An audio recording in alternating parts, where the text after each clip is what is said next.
आपको 10 मिनट के लिए कोई डिसीजन लेना है तो वो डिसीजन आपका फर्म होना चाहिए, उसके अंदर इफ एंड बट, वो पेंडुलम की तरह नहीं होना चाहिए लाइफ के अंदर कि करते हैं नहीं करते हैं, होता है नहीं होता है, देख लेंगे।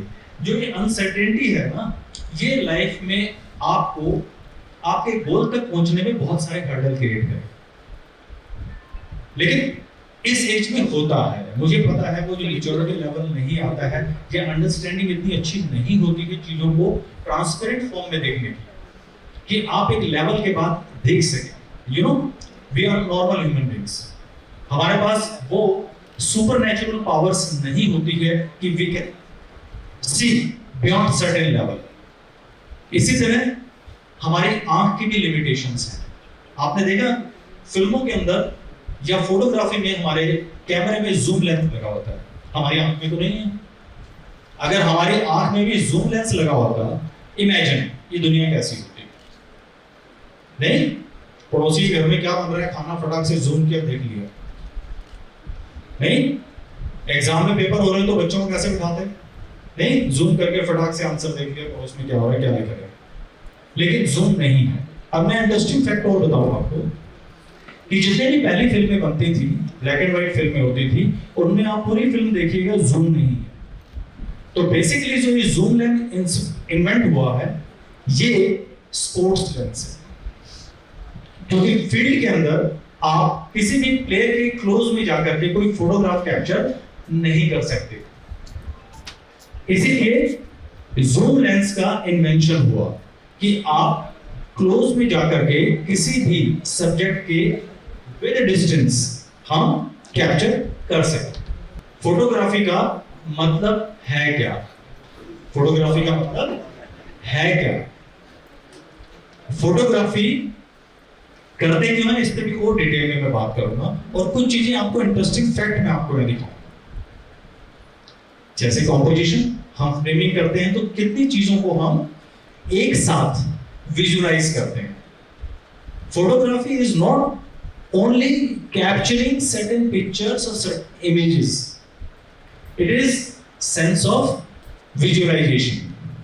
और एक बात और मैं आपको बता दूं, आप ध्यान से सुन रहे हैं,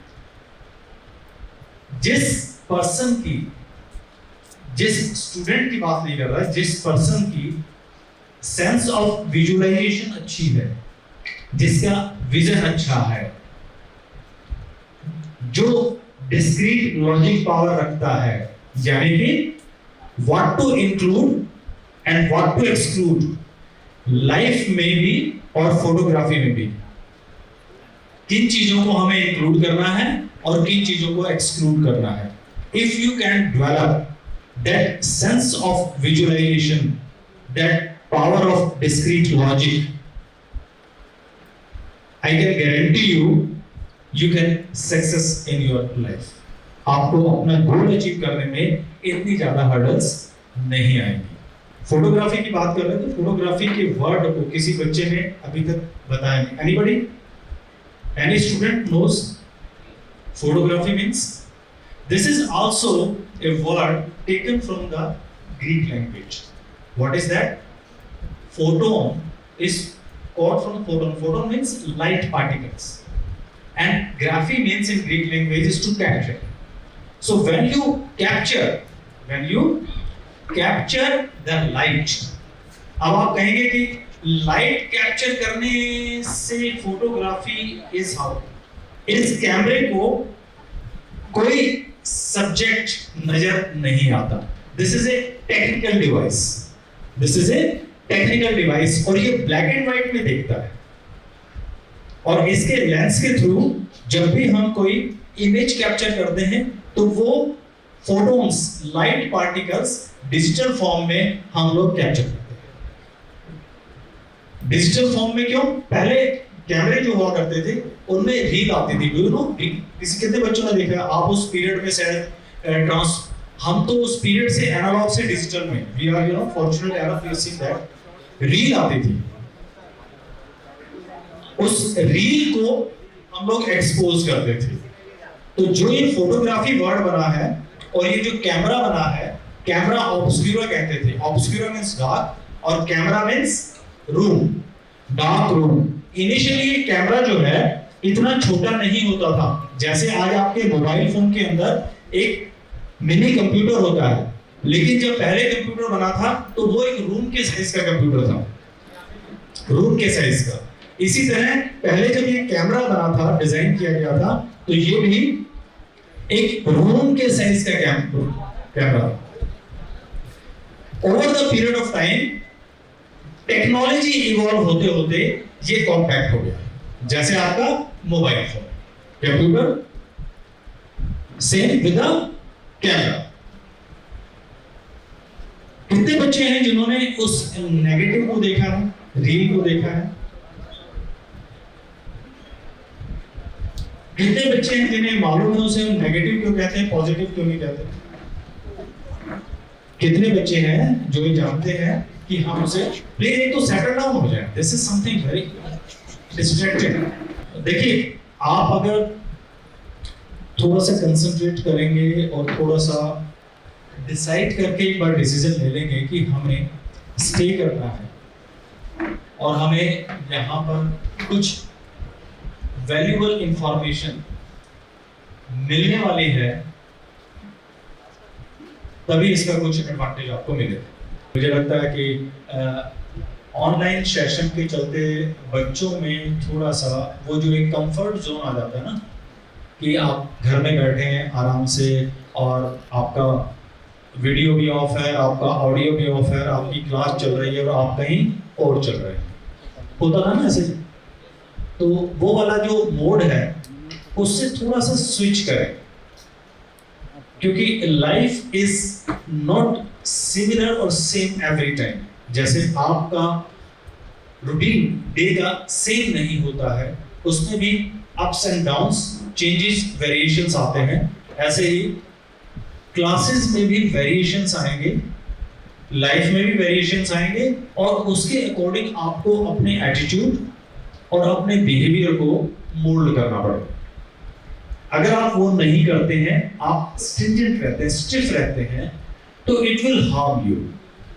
आपके लिए प्रॉब्लम होगा, किसी और के लिए नहीं होगा, क्योंकि इस एज में आपको, प्रोग्रेसिव एज में आपको स्लाइटली फ्लेक्सिबल होना पड़ेगा। आप अगर स्टिफ हो जाएंगे तो that will harm. So make yourself mentally and physically prepared। और अगर आप mentally prepare हो जाएंगे तो physically automatically आप prepare हो जाएंगे, क्योंकि mental power drives us। mental power drives us। जिसका अपने दिमाग पर कंट्रोल नहीं है, जिसका अपने सेंसेस पर कंट्रोल नहीं है, आप लिख के लीजिए, वो सक्सेस नहीं हो सकता, वो सक्सेस नहीं हो सकता। आप नोट कर लें किसी की डायरी में, और बेशक आप 15 साल बाद खोल के देख लीजिएगा। और उन बच्चों को जिन्होंने अपने ऊपर कंट्रोल नहीं रखा, जो एनवायरमेंट ड्रिवन थे, जो कि 3 बच्चे कहीं जा रहे हैं खाना खाने तो मैं भी उनके साथ चला गया। Do you know that? यही होता है लाइफ में। किसी ने मुझे कुछ कहा और मुझे उसमें एंटरटेनमेंट या कंफर्ट जोन लगा और मैं भी साथ चल दिया, तो आपकी अपनी आइडेंटिटी नहीं है। तो जब आपकी अपनी आइडेंटिटी नहीं होगी तो आपकी रिकॉग्निशन भी नहीं होगी। बड़ा सिंपल सा फॉर्मूला बता रहा हूं मैं आपको। और जब रिकॉग्निशन नहीं होगी, इंपॉर्टेंस नहीं होगी, तो आपको देगा कोई कुछ क्या? आप उसी को पे करते हैं इन एनी फॉर्म, मॉनेटरी और अदर वे, जिसकी इंपॉर्टेंस है। तो इंपॉर्टेंस अपने आप बनाने से बनती है, और वो तब बनेगी जब आपका अपने सेंसेस पे कंट्रोल हो। और फोटोग्राफी आपको सिखाती है, फिल्म मेकिंग ये आपको सिखाती है, क्योंकि वहां आपको बहुत ज्यादा फोकस की रिक्वायरमेंट है, बहुत ज्यादा फोकस की रिक्वायरमेंट होती है। फोकस कैसे करते हैं हम? फोकस कैसे करते हैं? जब आप स्टडी करते हैं तो किस चीज पे फोकस करते हैं? कि जो आपका सब्जेक्ट है, जो टॉपिक्स हैं, उनको अच्छे से पढ़ना, समझना, सिर्फ पढ़ना नहीं, समझना। और इसी तरह जब आप फोटोग्राफी करते हैं तो फोकस करने के साथ साथ समझना। अब यूटिलिटी को आप लोग डिफाइन कर लेते हैं अपने अंडरस्टैंडिंग से, क्योंकि हर बच्चा, हर आदमी अपनी मेंटल पावर से, मेंटल लेवल से चीजों को इवैल्यूएट करता है, जज करता है। Am I right? लेकिन क्या वो सही है, क्या वो गलत है, इसको कौन मेजरमेंट करेगा? वो भी हम खुद ही कर लेते हैं, किसी की जरूरत पड़ती नहीं। ठीक है ना? क्लास में जाना है, नहीं जाना है, कॉलेज में जाना है, नहीं जाना है, पढ़ना है या खेलना है, या ये सब्जेक्ट लेना है या मुझे ये करना है, खुद ही डिसाइड कर लेते हैं। ठीक है ना? और खुद डिसीजन करने के बाद जब साल, 2 साल, 3 साल के बाद लगता है कि डिसीजन गलत हो गया, चलो चेंज कर लेते हैं, चेंज भी खुद ही कर लेते हैं। होता यही है। तो कहां आप जा रहे हैं? अपने जो डिसीजन है उसको क्या आप इवैल्यूएट करते हैं, मेजर करते हैं, गौर करते हैं, क्या ये सही है, गलत है? क्या आप एक नोट पॉइंट बनाते हैं, पॉइंट्स, उसमें यस नो लिखते हैं, कंपैरिजन करते हैं? या मेरे दोस्त ने बायोलॉजी में एडमिशन ले लिया तो मैंने भी ले लिया, आपको बायोलॉजी कभी नहीं आता, या दोस्त ने कह दिया चलो मेरे साथ चलो, ये वाला चलो फिजिक्स पढ़ते हैं यार, तो हम भी फिजिक्स में चले गए। दोस्त ने 3 साल बाद करके कहा चलो मैं तो यार पापा की दुकान पे बैठता हूँ। अब आपके पापा की तो दुकान है ही नहीं, अब आप क्या करेंगे? तो सिचुएशन खराब हो गई। अब आप सोच रहे हैं कि मैं इतनी सारी बातें क्यों कर रहा हूं? मैं ये बातें इसलिए कर रहा हूं कि जो मुझे अभी एटमॉस्फेयर दिखाई दिया, वहां पे ये जो मेंटल अनसर्टेनिटी थी, जो ये कंफ्यूजन था कि बच्चे स्टेबल नहीं हो पा रहे हैं, बच्चे सोच नहीं पा रहे हैं कि इस वक्त करना क्या है, क्योंकि वो मेंटली नहीं, हार्टली सोच रहे हैं। उनका दिल कर रहा है बाहर चलें, यहां से वहां चलें, उन दोस्तों के साथ बात करेंगे, वहां घूमेंगे, कैंटीन में जाएंगे, थोड़ा सा कुछ खा पी लेंगे और वहां ऑडिशन में वहां देखेंगे। एंटरटेनमेंट का जो माइंड सेट होता है वो हमें ज्यादा ड्राइव करता है, इस एज में होता है, और इसमें कुछ भी गलत नहीं है।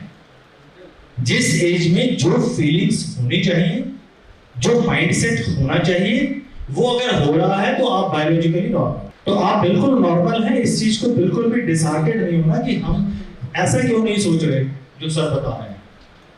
हाँ, आपको इवैल्यूएशन करना चाहिए, राइट एंड रॉन्ग के बीच में डिसीजन लेना चाहिए, और हार्ट से नहीं, माइंड से डिसीजन लेना। कोई भी काम करें, चाहे फोटोग्राफी करें, चाहे फिल्म मेकिंग करें, चाहे बायोलॉजी पढ़ें, चाहे केमिस्ट्री पढ़ें, चाहे बीबीए करें, चाहे बैचलर ऑफ जर्नलिज्म करें, जब तक आपको सारे सब्जेक्ट पढ़ाए जाते हैं, तो क्या सारे सब्जेक्ट आपको लगता है कि वो सारे काम आते हैं? आते हैं। किसी बच्चे से मैं पूछूं अभी, क्या संस्कृत आपके काम आती है आज की डेट में? आपके नहीं, मुझे काम नहीं, लेकिन वो काम आती है क्योंकि जो सिलेबस डिजाइन किया गया है वो लोगों ने आपके ओवरऑल पर्सनालिटी डेवलपमेंट के लिए डिजाइन किया है, ना कि आपको सब्जेक्ट पे मास्टर करने के लिए डिजाइन किया। होता क्या है कि कम्युनिकेशन गैप आ जाता है, जो पीछे बच्चे बैठे हैं वो फोकस कर ही नहीं पा रहे, वो सुन ही नहीं पा रहे कि क्या काम की बात है। तो एक ऑटोमेटिक एक सिस्टम होता है हमारे अंदर, एक फिल्ट्रेशन, कि जैसे ही हम किसी कंफर्टेबल मोड में या एंटरटेनमेंट जोन में चले जाते हैं, या हमें लगता है कि नहीं ये हमारे टॉपिक मतलब का नहीं है, तो एक ऑटोमेटिकली हमारे दिमाग में एक स्विच ऑफ है और वहां से हम डिस्कनेक्ट हो जाते हैं। कभी कभी आपने देखा घर में आपके पेरेंट्स या कुछ आपके ब्रदर सिस्टर आपको आवाज लगा रहे होते हैं, आपको सुनाई नहीं देती, और वो कहते हैं 3 बार आवाज लगा तुम्हें सुनाई क्यों नहीं दिया? अब होता क्या है उसमें कि आपने अपने आप को स्विच किया होता है और कनेक्ट किया होता है कहीं और आप डेडिकेटेडली वहां कनेक्ट होते हैं, तो आपकी जो सेंसेस हैं वो फुल सेंसेस वहां लगी होती हैं, और ये जो सेंसेस होती हैं, लिसनिंग पावर हो या वाइब्रेशन पावर हो, ये आपकी ऑफ हो जाती है, तो आपको सुनाई नहीं देता। जिनके पास आंखें नहीं होती, आपने देखा होगा, वो भी अपना रास्ता ढूंढ लेते हैं, चले जाते हैं वो सेंसेस, क्योंकि जैसे ही आप आंख बंद करते हैं आपकी बाकी सेंसेस एक्टिव हो जाती हैं। आप कभी भी इस रूम से बाहर जाएंगे और आप 5 मिनट के लिए अपनी आंखें बंद करेंगे और आपको लगता है कि मुझे आंख बंद करके बाहर जाना है, you start smelling, you start feelings, आपको टेम्परेचर भी फील होगा, आपको वाइब्रेशंस भी फील होंगी, आपको डिस्टेंस भी फील होने लगेगा, तो आपकी सेंसेस एक्टिव हो जाएंगी। तो हमारे पास सेंसेस तो हैं, लेकिन हम इन्हें एक्टिव नहीं करते। हमारे पास गॉड गिफ्टेड बहुत बढ़िया बायोलॉजिकल एक फॉर्मेशन, गॉड गिफ्टेड हमारे पास एक बॉडी दिया गया है जिसके अंदर बहुत जबरदस्त कंप्यूटर है, लेकिन हम यूटिलाइज नहीं करते हैं क्योंकि हमें चीजें अवेलेबल हो जाती है इजीली ऑन द टेबल। ठीक है, मैं आपके साथ वो शेयर करूंगा जो आपको लाइफ में भी काम आएगा, प्रोफेशनल लाइफ में भी काम आएगा, और जो आपको फोटोग्राफी, टेलीविजन प्रोडक्शन और जर्नलिज्म में भी काम आएगा। बहुत सारे बच्चे होंगे जो जर्नलिस्ट बनना चाहते हैं, बहुत सारे बच्चे होंगे जो सिनेमाटोग्राफर बनना चाहते होंगे, बहुत सारे बच्चे होंगे जो फिल्म मेकर बनना चाहते होंगे, तो यू कैन डू इट। इस अर्थ पे, इस धरती पे कोई भी ऐसा काम नहीं है जो आप नहीं कर सकते, लेकिन अपने आप को उसके लिए स्किल करना पड़ेगा। क्या करना पड़ेगा? स्किल करना पड़ेगा। बहुत से बच्चे जो डिसहार्टेड हो जाते हैं, या मैं डिप्रेशन शब्द का इस्तेमाल करने से थोड़ा बचता हूं क्योंकि ये सभी के साथ जीवन में कभी ना कभी होता ही रहता है, तो इससे कभी डिसहार्टेड नहीं होना कि कभी आप लो फील करते हैं, कभी हाई फील करते हैं, ये हो जाता है ना लाइफ में, सबके साथ होता है। कभी आप लो फील करते हैं, कभी हाई फील करते हैं, कभी आप बहुत एनर्जेटिक फील करते हैं, कभी आपको लगता है आप डंप हो गए। ये नेचुरल है, लेकिन ये लंबे टाइम तक अगर आपको लगता है कि आप लो फील कर रहे हैं या आप डिसहार्टेड हो गए हैं, like 15-20 days, 1 month, 2 months, then it may be serious। लेकिन अगर आपको लगता है कि आप महीने में या 2 महीने में, कभी 2-3 दिन के लिए या 1 दिन के लिए कभी लो फील या disheartened, don't worry, it is very normal. क्योंकि जो आदमी सोचेगा, जो आदमी कैलकुलेशन करेगा, जो आदमी विजन रखता है, उसका थॉट प्रोसेस कंटिन्यू होगा, और जिसका थॉट प्रोसेस कंटिन्यू होगा वो हाई एंड लो में आएगा। क्योंकि अगर रोड पे गाड़ी चलाएंगे तो स्पीड ब्रेकर्स आएंगे ना, गड्ढे भी आएंगे, कभी स्पीड तेज भी होगी, कभी स्लो भी होगी, कभी ट्रैफिक में भी फंसेंगे। लेकिन अगर घर ही बैठे रहेंगे तो कुछ भी नहीं आएगा, कंफर्टेबल। तो इसलिए अगर आप सोचते हैं, विजुअलाइज करते हैं, ब्रेनस्टॉर्मिंग करते हैं, तो ये सारी चीजें आएंगी। ठीक है, मैं मोटिवेशनल नहीं दे रहा हूं, लेकिन मुझे देना पड़ा क्योंकि मुझे लगा था कि बच्चे जो है वो फोकस नहीं कर पाते, और फोकस जब तक नहीं करोगे आप तो अचीवमेंट होगी नहीं, क्योंकि आपको पता ही नहीं कि आपका टारगेट क्या है। अब मैं कुछ एक छोटी सी पावर पॉइंट प्रेजेंटेशन आपको थोड़ा सा दिखाऊंगा, क्योंकि मुझे लगा था कि मैं 1-1.5 घंटे का मुझे प्योरली टाइम मिलेगा तो मैं बहुत अच्छी चीजें आपके साथ शेयर करूंगा। ठीक है, तो टाइम कम है, तो उस टाइम फ्रेम के अंदर ही हम चीजों को बेटर करने की कोशिश करें। ठीक है, फिल्में में आपने देखा होगा, कोई 5 मिनट की फिल्म होती है, कोई आधे घंटे की फिल्म होती है, कोई 1 घंटे की फिल्म होती है। लेकिन कभी कभी आप 1 घंटे की फिल्म को भी बहुत इंटरेस्टिंगली देखते हैं स्टार्टिंग से एंड तक, और कभी कभी 5 मिनट की फिल्म में भी आप बोर हो जाते हैं। उसका रीजन क्या है? उसका रीजन ये है कि वो फिल्म आपको कनेक्ट नहीं कर पाए, may be technically, may be grammatically, may be entertainment point of view से, मे बी जो आपका इंटरेस्ट था शायद वो फिल्म उस फ्लेवर या सब्जेक्ट की नहीं थी, मे बी एनी रीजन। लेकिन होता तो ऐसा ही है कि आपकी कनेक्टिविटी नहीं होगी तो आप बोर फील करेंगे। डन? चलिए छोटा सा देखते हैं इस कैमरे को आप सभी जानते हैं, इसको जानने की बहुत ज्यादा जरूरत एडवांस लेवल पे पड़ती है, बेसिक लेवल पे नहीं। अब आप कहोगे सर इसके बिना तो काम ही नहीं होता। एक स्मार्ट फोटोग्राफ के पीछे, एक स्टनिंग इमेज के पीछे कैमरा नहीं होता, उसके पीछे होता है एक स्मार्ट फोटोग्राफर। ये जस्ट टूल है। आप बहुत बढ़िया लैपटॉप ले लें 1.5 लाख रुपए का, 2 लाख रुपए का, और आपको अगर एक्सेल या वर्ड पे काम ही नहीं करना आता है, तो what is the use of that, laptop. और अगर आपको मैं 5 लाख का या 45 लाख का या 50 लाख का कैमरे भी आते हैं, स्टिल कैमरे, फेज 1 हैजलब्लेड मामिया के कैमरे आते हैं, जिनका नाम आपने शायद नहीं सुना होगा। लाइका के आते हैं, फेज 1 हैजलब्लेड के कैमरे आते हैं 45-48 लाख रुपए की भी। तो क्या आपको अगर मैं वो कैमरा दे दूं अभी, तो कितने बच्चे जो आउटस्टैंडिंग इमेज कैप्चर कर देंगे उस कैमरे से? नहीं, यू कैन डेफिनेटली, चलिए गुड टू सी। लेकिन अगर मैं आपको ये कैमरा दे दूं एक छोटा सा कैनन का, तो क्या इससे स्टनिंग इमेज नहीं कैप्चर करेंगे आप?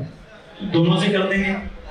तो जब दोनों से कर देंगे तो डिफरेंस क्या है उस कैमरे और इस कैमरे में? क्वालिटी। चलिए, मुझे कौन बच्चा है जो मुझे ये बताएगा कि क्वालिटी किसको कहते हैं? आइए, एनी बच्चा, एनी स्टूडेंट, आइए, no problem. What is the quality? Please बताइए सर।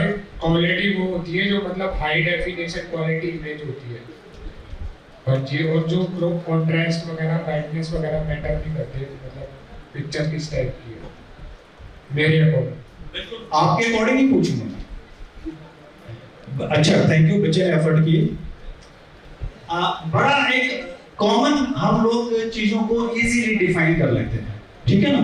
और वो हमारा अपना पर्सपेक्टिव होता है कि हमने उसको स्टडी नहीं किया, लेकिन हम जानते हैं। बच्चे, मैंने अभी बात की कि रेजोल्यूशन, क्वालिटी में क्या फर्क है। जनरली बच्चे कहते हैं कि क्वालिटी अच्छा होना चाहिए, तो क्वालिटी बड़ा कॉमन सा परसेप्शन है। अब क्वालिटी की आपको डेफिनेशन पूछें तो शायद आपके लिए उसको डिटेल में डिफाइन करना मुश्किल हो जाएगा कि क्वालिटी किसको कहते हैं। आप लोग खाना खाते हैं, डिशेज होती हैं, चपाती होते हैं, पराठे होते हैं। अगर मैं आपसे कोई लेमन पूछ ले कि इसके अंदर ये आपने पनीर की सब्जी बनाई है, अच्छा आप बोलेंगे बहुत अच्छी बनी है, तो आपसे पूछे कि इसकी क्वालिटी अच्छी है, तो आप उसे कैसे डिफाइन करें?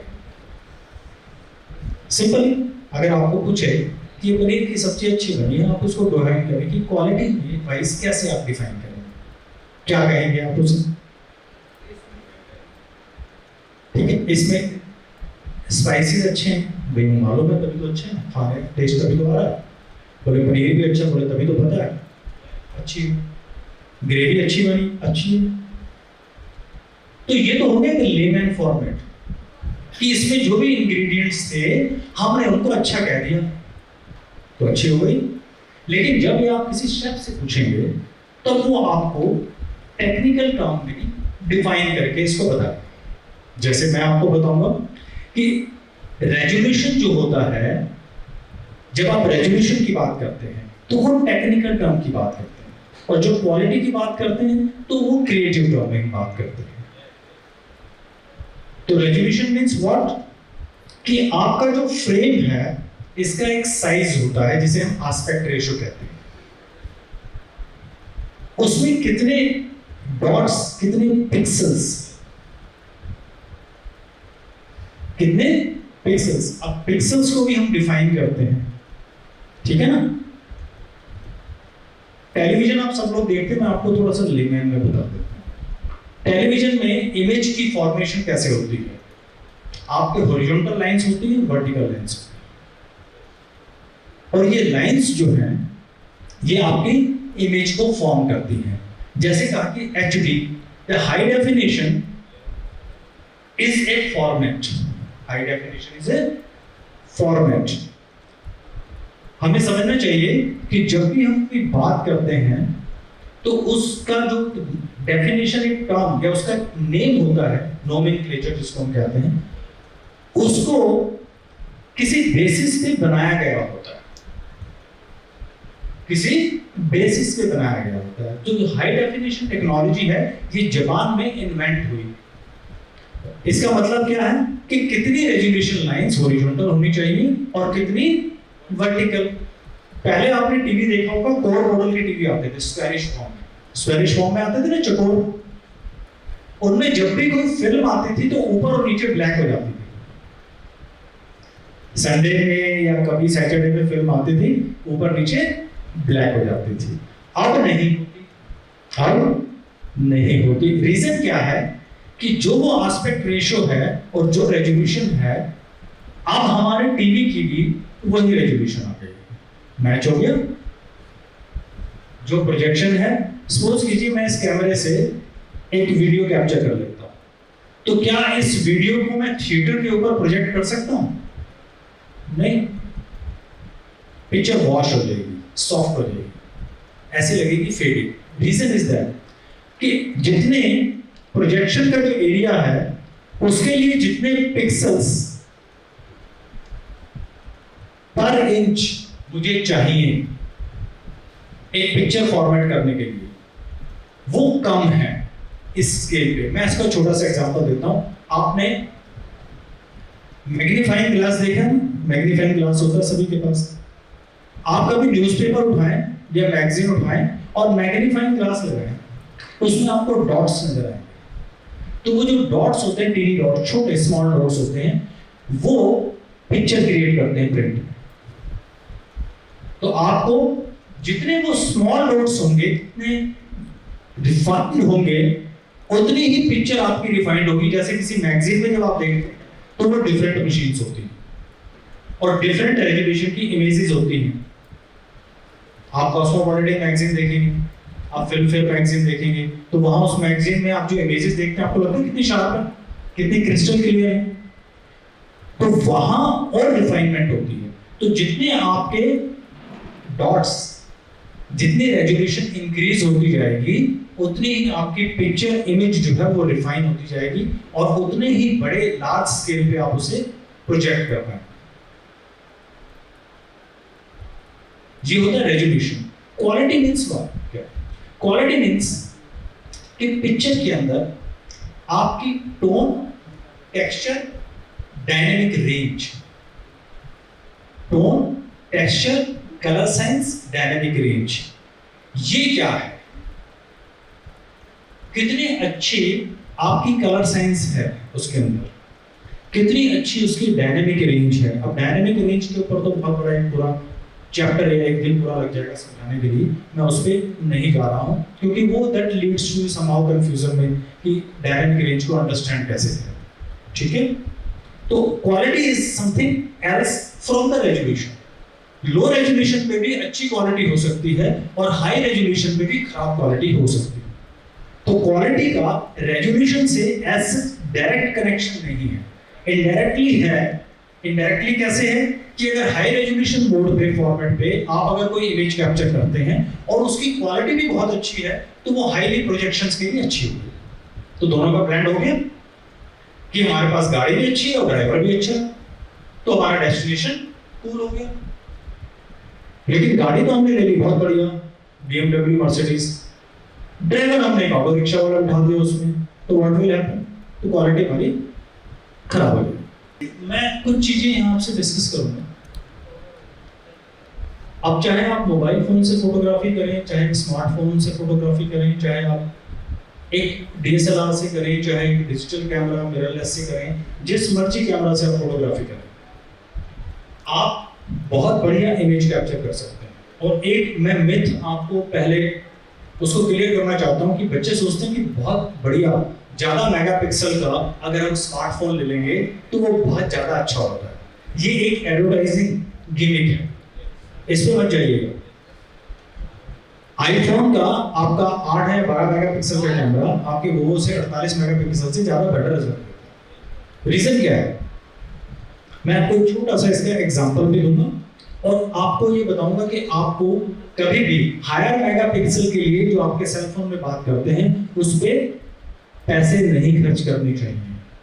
तो उसकी टेक्नोलॉजी को आप देखें, उसके इमेज सेंसर और प्रोसेसिंग को देखें, अगर देख सकते हैं तो। वैसे वो डब्बे में बताते नहीं है। बहुत स्मार्ट है वो, क्योंकि जो स्मार्टफोन बनाना जानता है वो अपने स्मार्ट होगा, बट नेचुरल। तो आप उस पे ना दें।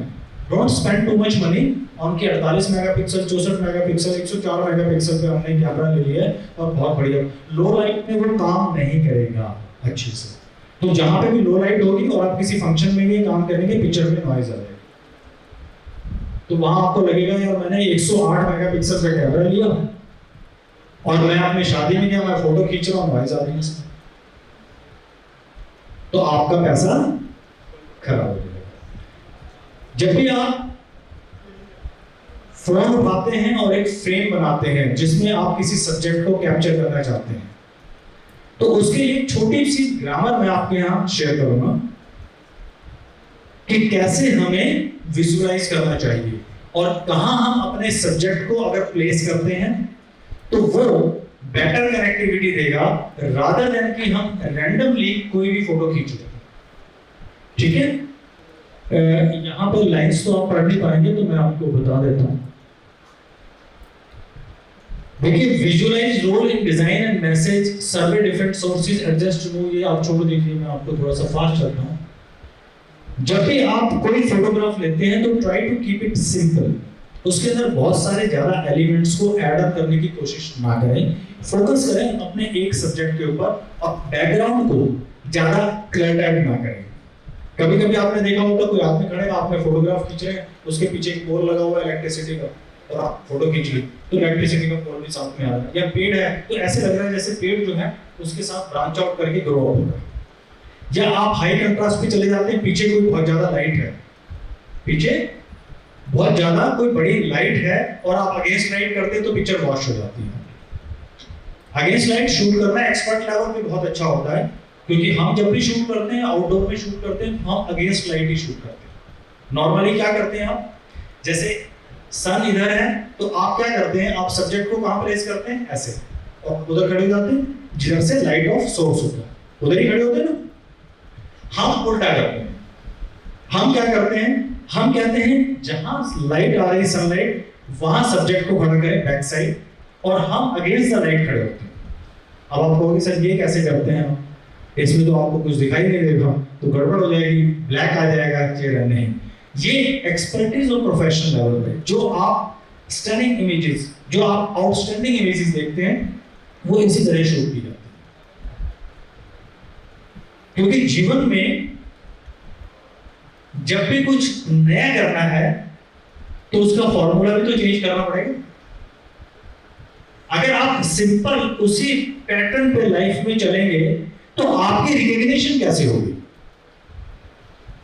अगर आप सारे बच्चे एक ही तरह से एक ही आंसर लिख के आए हैं कॉपी पेस्ट करके, तो आपको लगता है किस बच्चे को टॉप करना चाहिए? कौन सा बच्चा टॉप करेगा? तो सारे तो उसी प्लेटफॉर्म पे हो ना, सबने तो वही लिखा है कॉपी पेस्ट, तो टॉप तो कोई नहीं करेगा। सबके ऑलमोस्ट एवरेज मार्क हैं। तो आउटस्टैंडिंग करने के लिए कुछ अलग करना पड़ेगा, अलग करने के लिए अलग सोचना पड़ेगा, अलग सोचने के लिए आपको एक ग्रामर अप्लाई करनी पड़ेगी, अलग सोचने के लिए। अब बच्चे कहते हैं मैं बहुत सोचता हूं, मैं बहुत सोचता हूं, मैं बैठा हुआ था सोच रहा था, लेकिन सोचने का बेस क्या है? जो आप सोच रहे हैं उसकी ग्रामर क्या है?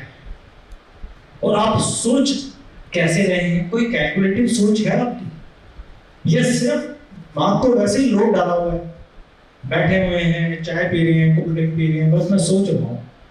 क्या एक्चुअली आप सोच रहे हैं? कभी आपने सोचा कि एक्चुअली आप सोच रहे हैं, या आपने अपने आप को एक साइकोफेंसी में डाला हुआ है कि बहुत सोच रहा हूं, दिमाग पे जोर डाल रहा हूं, कुछ निकल नहीं रहा, कुछ कैलकुलेशन बन नहीं रही, सोच तो रहा हूं। लेकिन आप जब टेक्निकली पैरामीटर के साथ, एक ग्रामर के साथ, एक लॉजिक के साथ, एक रैशनल कैलकुलेशन के साथ जब आप सोचेंगे तो सोच पाएंगे। हम सोचने की कोशिश करते हैं, अच्छी बात है। सोच कितना पाते हैं ये एक दूसरी बात है।